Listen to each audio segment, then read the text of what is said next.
ప్రభువు పేరిట మీ అందరికీ ఈ రాత్రి కాలపు శుభములను వందనములను తెలియజేయుచున్నాను. ప్రియులారా, ఈ సమయములో ఈ వాక్యము వినుచున్న మిమ్మలందరినీ ప్రేమపూర్వకముగా ఈ రాత్రి కాలపు వాక్య ధ్యానములోనికి ఆహ్వానించున్నాను. పరిశుద్ధ లేఖన భాగమును మనము చదివినట్లయితే, నీతిమంతుని విజ్ఞాపన మనపూర్వకమైనదై బహుబలము గలదై ఉండును. యాకోబు పత్రిక 5వ అధ్యాయము 16వ వచనం. ప్రియ సహోదరి సహోదరులారా, చదవబడిన లేఖన భాగమును మనము పరిశీలన చేసినట్లయితే, ఈ రాత్రి మీరు ఒకని కొరకొకరు మనపూర్వకముగా ప్రార్థించినప్పుడు నిశ్చయముగా దేవుడు మీ ప్రార్థనను ఆలకించి మీకు జవాబును దయచేస్తాడు. ప్రియులారా, ఏలియా తన ప్రార్థనల ద్వారా పరలోకము నుండి అగ్నిని ఎలా తీసుకువచ్చాడో పరిశుద్ధ లేఖన భాగములో మనము చదవగలము. ఏలియా మన వంటి స్వభావము గల మనుష్యుడే. వర్షింపకుండునట్లు అతడు ఆసక్తితో ప్రార్థన చేయగా 3.5 సంవత్సరముల వరకు భూమి మీద వర్షింపలేదు. అతడు మరలా ప్రార్థన చేయగా ఆకాశము వర్షమిచ్చెను, భూమి తన ఫలమునిచ్చెను అన్న వచనముల ప్రకారము, ప్రియులారా, ఏలియా దేవుని యందు విశ్వాసము కలిగి ఉండెను. తనలో ఉన్న దేవుని అభిషేకముతో శక్తి చేత అతడు ఎంతో ఆసక్తిగా ప్రార్థించాడు. కాని అతడు కూడా మనవలె నిరాశను ఎదుర్కొన్నాడు. యెజబేలు తనను చంపడానికి ప్రయత్నిస్తున్నప్పుడు అతను కూడా భయపడ్డాడు. అతను తన విశ్వాసమందు ఎంతో పట్టుదలగా ఉన్నందున అతని ప్రార్థనలు ఫలవంతముగా ఉండెను. అతను దేవుని మనస్సులో ఉన్నదానిని ధైర్యముగా గుర్తించగలిగాడు మరియు దాని గూర్చి ప్రార్థించాడు. ఈ రాత్రి ఈ వాక్యము వినిచిన మీరు కూడా ప్రార్థన చేసే ముందు దేవుని చిత్తమును తెలుసుకోవాలి. దేవుడు కోరుకునేది మనకు తెలిస్తే దాని గురించి ప్రార్థించే ధైర్యము మనకు ఉంటుంది. ప్రియులారా, దేవుడు మీరు స్వస్థత పొందాలి, ఆశీర్వదించబడాలి, మరి సమస్త మేలులతో మీరు సమృద్ధిగా దీవించబడాలని ఆయన చిత్తమయ్యున్నది. ప్రియులారా, ఈ రాత్రి మీరు కూడా కష్టతరమైన పరిస్థితిని ఎదుర్కొనుచున్నారా? అయితే దేవుని ప్రార్థించండి. మీరు దేవుని బిడ్డలైనట్లయితే మీరు నీతిమంతులుగా మార్చబడతారు. అందుకే బైబిల్ ఏమంటుందో చూడండి.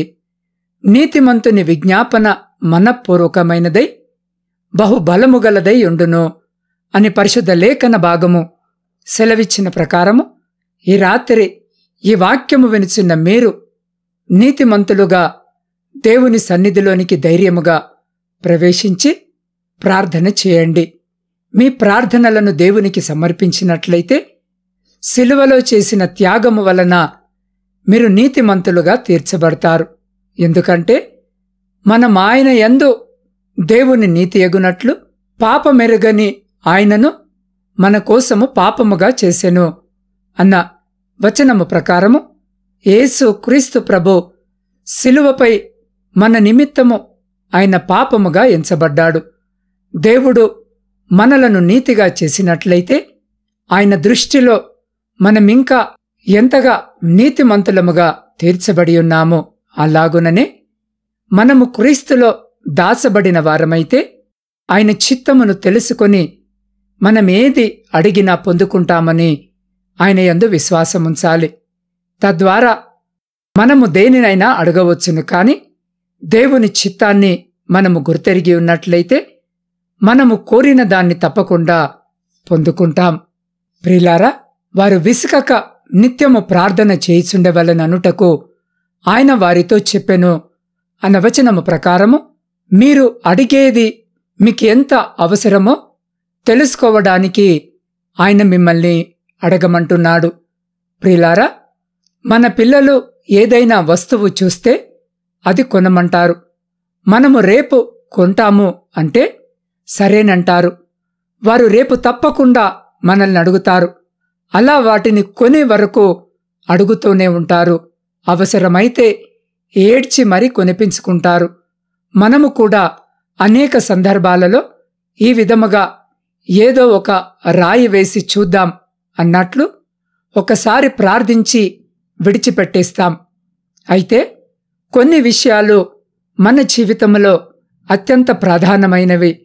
వాటిని అలా 1-2 సార్లు ప్రార్థించి విడిచిపెట్టేస్తే పొందుకోవడము సాధ్యము కాదు. పొందుకునే వరకు అడుగుతూనే ఉండాలి.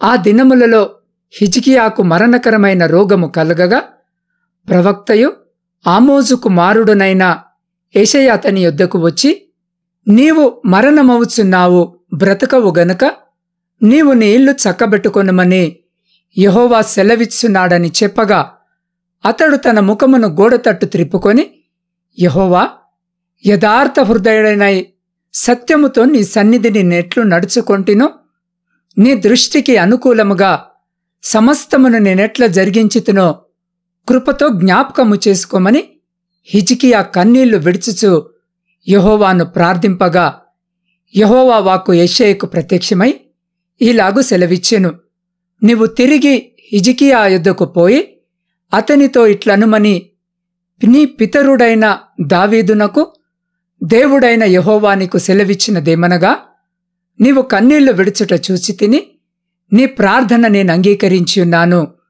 ఇంకా 15 సంవత్సరముల ఆయుష్ నీకిచ్చదనని, మరి ఈ పట్టణము నేను కాపాడుచు నిన్నును ఈ పట్టణమును అష్షూరు రాజు చేతిలో పడకుండా విడిపించెదను.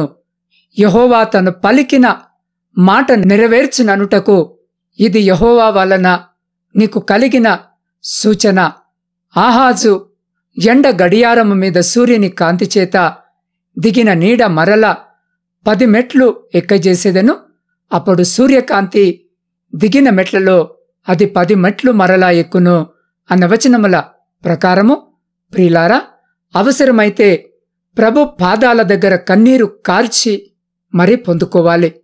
మాటి మాటికి దేవుని సన్నిధిలో అడుగుతూనే ఉండాలి. నీవెంత ఎక్కువగా అడిగితే అది నీకంత అవసరము అని అర్థం. నీవు కూర్చున్నప్పుడు, పండుకున్నప్పుడు, పని చేస్తున్నప్పుడు కూడా అదే ధ్యాసలో ఉండాలి. అలా నీ మనస్సుతో ప్రార్థిస్తూనే ఉండాలి. నీ అవసరాన్ని గ్రహించిన దేవుడు ఇక ఆలస్యము చేయక తప్పక అనుగ్రహిస్తాడు. అటువలే మాటి మాటికి మీరును అడుగుడి, మీకియ్యబడును, వెతుకుడి, మీకు దొరుకును, తట్టుడి, మీకు తీయబడును అని పరిశుద్ధ లేఖన భాగము సెలవిచ్చిన ప్రకారము 1-2 సార్లు అడిగినంత మాత్రాన అది మనకియ్యబడదు. వెదికినా దొరకదు, తట్టినా తీయబడదు. రాత్రివేళ తన స్నేహితుడు వచ్చి సిగుమాలి మాటి మాటికి అడుగుతుండడం వల్ల కాదనకుండా రొట్టెలు తీసుకుని వచ్చి ఇస్తున్నాడు. మన స్నేహితుడైన యేసు ప్రభువారు. మనము అడిగితే కాదనగలడా? కాదనలేడు. కారణం, ఆయన మన ప్రాణ స్నేహితుడు. మన కోసం తన ప్రాణమునే పణముగా పెట్టిన మంచి స్నేహితుడు. విడువక ప్రేమించే నిజమైన స్నేహితుడు. నిన్నెవరు విడిచినా విడువక అందరిచే గొప్ప స్నేహితుడు అయితే, నీ కోరిక అవసరమైతే ఏదైనా కూడా స్వార్థపూర్తమైనది కాక నీకు మేలుకరముగా దేవునికి మహిమ తెచ్చే విధముగా ఉండాలి.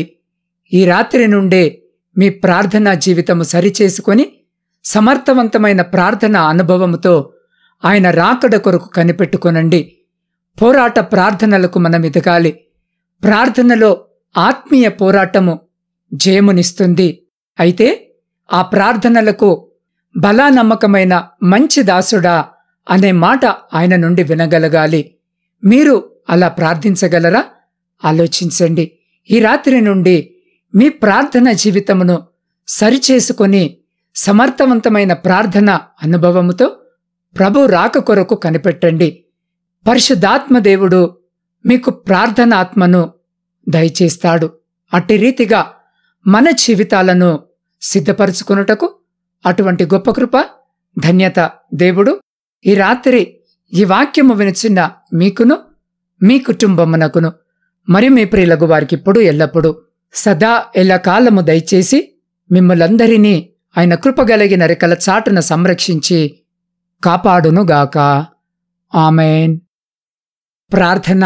పరిశుద్ధుడా, ప్రేమ నమ్మకము గలిగిన మా ప్రియ పరలోకమందున్న పరమతండ్రి, మీ శ్రేష్టమైన ఘనమైన ఉన్నతమైన నామానికి స్తుతులు, స్తోత్రాలు, వందనాలను తెలియజేయుచున్నాం. అయ్యా, ఈ రాత్రి మమ్మల్ని నీతిమంతులనుగా అభిషేకించిన నీ రక్తమును బట్టి నీకు స్తోత్రములు చెల్లించుకొనుచున్నాం. దేవా, నీవు మా కొరకు సిలువలో చేసిన త్యాగము నిమిత్తము నీకు వందనములు. అయ్యా, యథార్థ దేవా, ఈ యథార్థతతో మా అవసరముల నిమిత్తము మేము నీ సన్నిధికి వచ్చున్నాం. అయ్యా, మేము నీ దృష్టిలో నీతిమంతులముగా ఎంచబడుటకు మాకు సహాయము చేయము. మేము అద్భుతములను పొందుకొనుటకు నీ సన్నిధికి ధైర్యముగా వచ్చి ప్రార్థించినట్లుగా మాకు ఈ రాత్రి నీ కృపను దయచేయమని నీ పాద సన్నిధిలో వేడుకొనుచున్నాం. దేవా, ఈ గాఢాంధకారమైన చీకటిలో ప్రయాణాలు చేస్తున్న ప్రతి బిడ్డ కొరకు ప్రార్థిస్తున్నాం. బిడ్డలకు క్షేమకరమైన ప్రయాణము దయచేయమని వేడుకొనుచున్నాం. శారీరక మానసిక బలహీనతలతో బాధపడుతున్న బిడ్డల కొరకు ప్రార్థిస్తున్నాం. విష జ్వరాల ద్వారా బాధపడుతున్న బిడ్డల కొరకు ప్రార్థిస్తున్నాం. ఈ రాత్రి బిడ్డల్ని జ్ఞాపకం చేసుకోండి నాయనా. మా కోసం గాయపడిన మీ పరిశుద్ధమైన హస్తముతో బిడ్డల్ని తాకి సంపూర్ణ స్వస్థతను బిడ్డలకు దయచేయమని వేడుకొనుచున్నాం. దేవా, వ్యవసాయదారుల కొరకు ప్రార్థిస్తున్నాం. బిడ్డలు వ్యవసాయ పనులు చేయుచుండగా మీరే బిడ్డలకు తోడుగా ఉండి కావలసిన సమస్తమును బిడ్డలకు దయచేయమని వేడుకొనుచున్నాం. అయ్యా, ఉద్యోగాలు లేక కన్నీటితో మీ వైపు చూస్తున్న ప్రతి బిడ్డకు ఉద్యోగం దయచేయండి నాయన. అయ్యా, పరీక్షల కొరకు సిద్ధపడుతున్న ప్రతి బిడ్డను మీ జ్ఞానము చేత నింపి ఆశీర్వదించుమని వేడుకొనుచున్నాం. ప్రాముఖ్యంగా నా తండ్రి, వివాహాలు జరిగి సంవత్సరాలు గడుస్తున్నా గర్భఫలంలో లేక కన్నీటితో మీ వైపు చూస్తున్న ప్రతి గర్భాన్ని రాత్రి తెరుమని వేడుకొనుచున్నాం. అయ్యా, బిడ్డలకు గర్భఫలము దయచేసి వారి దుఃఖాన్ని సంతోషంగా మార్చుమని వేడుకొనుచున్నాం.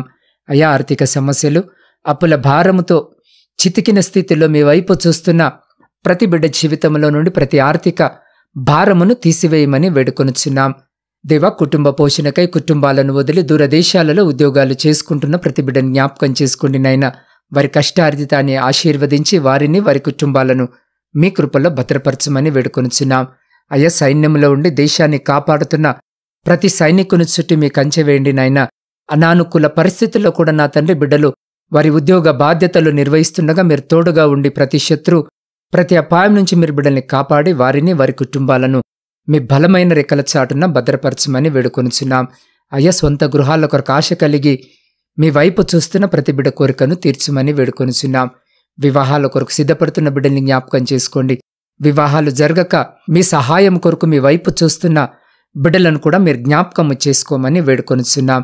దేవా, మీ సేవకులను, సేవకురాండ్లను, వారి పరిచర్యను, వారి కుటుంబాలను మీరు జ్ఞాపకము చేసుకుని మీ కృపలో భద్రపరచమని వేడుకొనుచున్నాం. అయా, వృద్ధుల కొరకును, వితంతుల కొరకును, శ్రమలను అనుభవించిన బిడ్డలందరి కొరకును ప్రార్థిస్తున్నాం. బిడ్డలందరినీ రాత్రి జ్ఞాపకం చేసుకుని మీరే తోడుగా ఉండమని వేడుకొనుచున్నాం. దేవ, శాంతి సమాధానాలు లేని కుటుంబాల కొరకు ప్రార్థిస్తున్నాం. విచ్ఛిన్నమైన కుటుంబాల కొరకు ప్రార్థిస్తున్నాం. అయ్యా, బిడ్డలతో ఈ రాత్రి మీరు మాట్లాడి బిడ్డల మధ్య శాంతి, సమాధానము, ఐక్యత, ప్రేమ, నమ్మకమును కలుగజేసి విచ్ఛిన్నమైన ప్రతి కుటుంబమును తిరిగి మీ పరిశుద్ధ నామమున కట్టుమని వేడుకొనుచున్నాం. దేవా, ఈ గాఢాంధకారమైన చీకటిలో మేము నిద్రించుండగా మా గృహాల చుట్టూను, మా ఆత్మీయుల గృహాల చుట్టూను, మా ఇరుగు పొరుగు వారి గృహాల చుట్టూను మీ రక్షణ కంచెను వేసి ప్రతి బిడ్డను మీ దేవదూతల రెక్కల చాటున భద్రపరిచి ప్రతి అంధకార సంబంధమైన శక్తులన్నిటి నుంచి మీరే సంరక్షించి కాపాడి మీ చిత్తమైతే మీ రాకడ ఆలస్యమైతే ఎన్నికలేని మమ్మలను మరొక శ్రేష్టమైన నూతన దినములోనికి ప్రవేశింపజేయమని మా రక్షకుడును మీ ప్రియకుమారుడైన యేసు క్రీస్తు శక్తి కలిగిన నామమున ప్రార్థించి స్తుతించి అడిగి పొందుకొని ఉన్నాము తండ్రి. ఆమేన్.